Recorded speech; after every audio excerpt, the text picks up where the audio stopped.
The cruiser came in hot through Harbor Street tires, screaming like somebody dared them to burn a door, flew open, and the officer with the wired jaw said, "Move your old self off that bench," and I told him plain I was waiting for my granddaughter. He kicked the slat so hard my cane spun and my head tapped the curb, a bright taste of iron blooming across my tongue, while strangers froze under the rain with their phones lifted like lanterns. I thought, son, you just changed your life, and yeah, that happened. They shoved me into the back seat, water soaking the floor mats, the sergeant up front with storm eyes trying to pretend she was somewhere else, the driver chewing at nothing. Like his nerves were a piece of jerky, he said. Loitering, trespass, whatever. Sticks the usual slop tossed into the grinder when a person looks like me in a place they don't like, and I said his name slow from the mirror. Officer Keenan. He smirked at the rear view like it owed him money. You know what I mean? That look, that says he's already written the ending. The Sergeant Reyes reached between the seats and picked up my wallet, and the moment she read the card, her breath caught like a zipper snagged on truth. She closed it quick like the leather burned. "This can't be real," she said. And I told her it is retired, not dead, but Keenan tore the card in half and tossed the pieces down by the rubber mat. "Cute trick," he said. "Ain't no federal judge sits in the rain on Harbor Street," and I told him I've sat in stranger places than this. Sector 12's gate rattled like cheap applause when we rolled through. The building smelled like coffee that quit on itself and a mop bucket that's seen too much. They clipped my cuffs to a metal ring and parked a humming fluorescent light over my head, the kind of buzz that reminds you, some places are built to tire you out so you sign on the dotted line.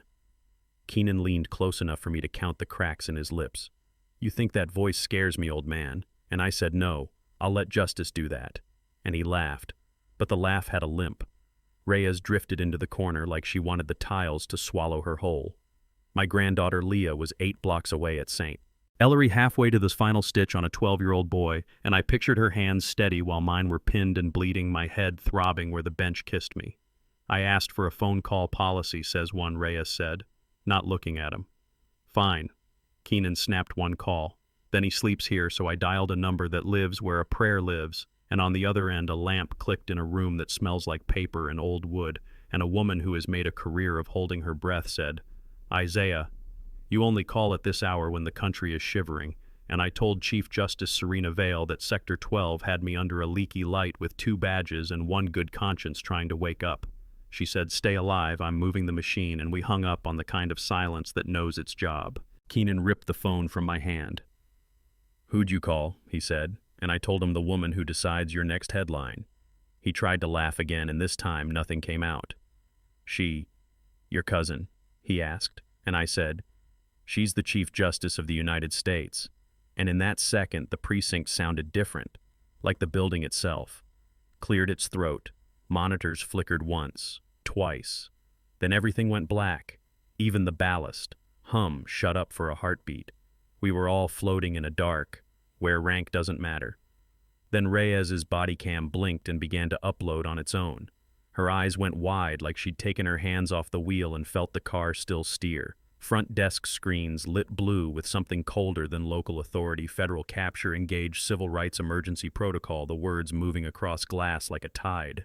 Keenan stormed into the captain's office. I could hear bourbon-bent syllables. We shred the entry.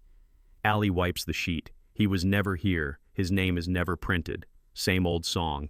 But in the holding room, I tilted my face toward the stained ceiling and said to whoever was listening that the law moves slow, but when it rises, it crushes, and Reyes heard me. You could tell because she set her camera just so, framing me and the shadow of the man who'd put me there, not a word from her mouth and everything from her spine. The doors blew open. Wind ran down the hallway like it had paid for a badge. A line of dark suits came in at a boil, and the one up front had Marine in his posture and a tie that knew how to survive. He stepped into the glow of the emergency lights and said, "Mr. Cole, I'm AUSA Noah Whitaker by order of the Department of Justice and the Chief Justice. This facility is now under federal control," and Captain Vaughn Mercer squinted from his office like the building owed him rent. "You can't federal control my house," he muttered, and Whitaker said, "We can, and we just did all calm the way you say." The obvious when a man has spent too long in a room that echoes his own voice back to him. Keenan's hand twitched toward his holster because some men reach for a gun like it's punctuation. Whitaker didn't even lift his tone. This isn't that kind of night, and Reyes slid a black SSD into Whitaker's palm with fingers that shook and still found their courage. 53 videos, she whispered, buried by internal. One of them is tonight. He studied her face like he was filing it under witness and brave, ready to testify. Yes, I'm done being scared, and the captain called her a traitor because that's the last word a drowning man throws at a lifeguard when the truth comes in waves. Leah arrived like a storm has its own legs, white coat, soaked hair, plastered, voice set to a frequency that makes liars blink. Where is he? Where is Isaiah Cole? Mercer tried to stand up straight inside a sentence about processing and obstruction, and she held a federal ID photo in his face.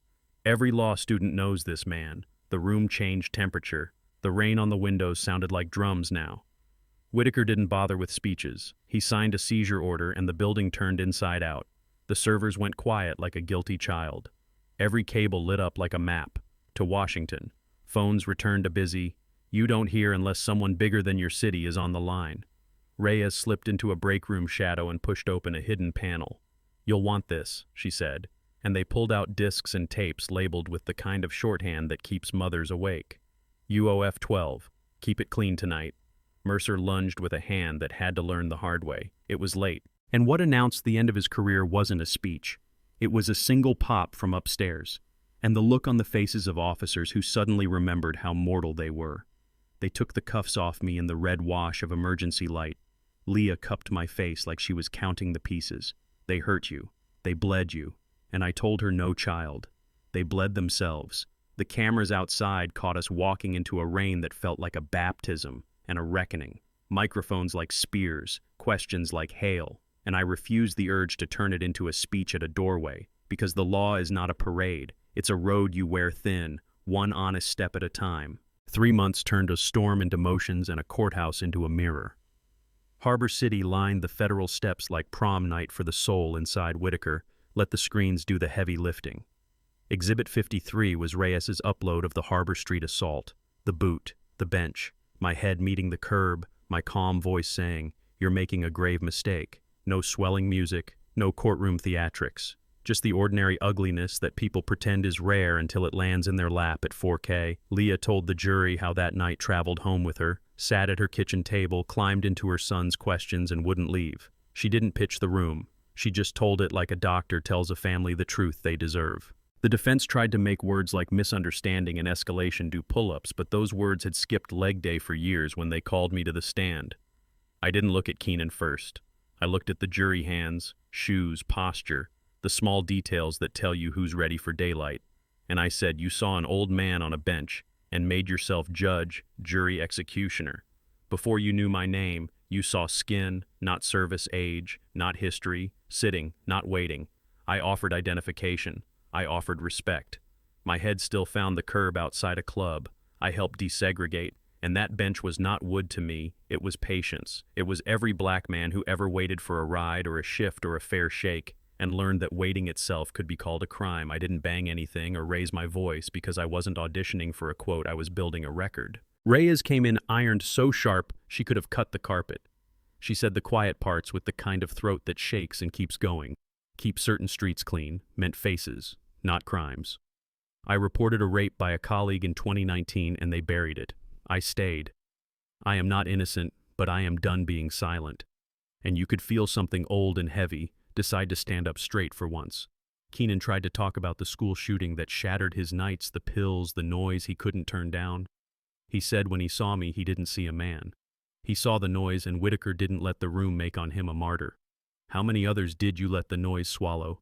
Keenan said, more than the word mistake can carry.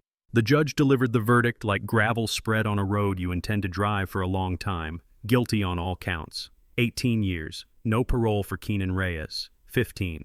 Cut to 6 with cooperation and a job teaching the same classes. She once rolled her eyes at 31 officers terminated. 14. Indicted the captain's estate, ordered to make a payment. Money can't actually make, and the room didn't roar. It exhaled the kind of breath you take after holding one too long. Back at the hotel, I watched the river pretend it knew anything about justice.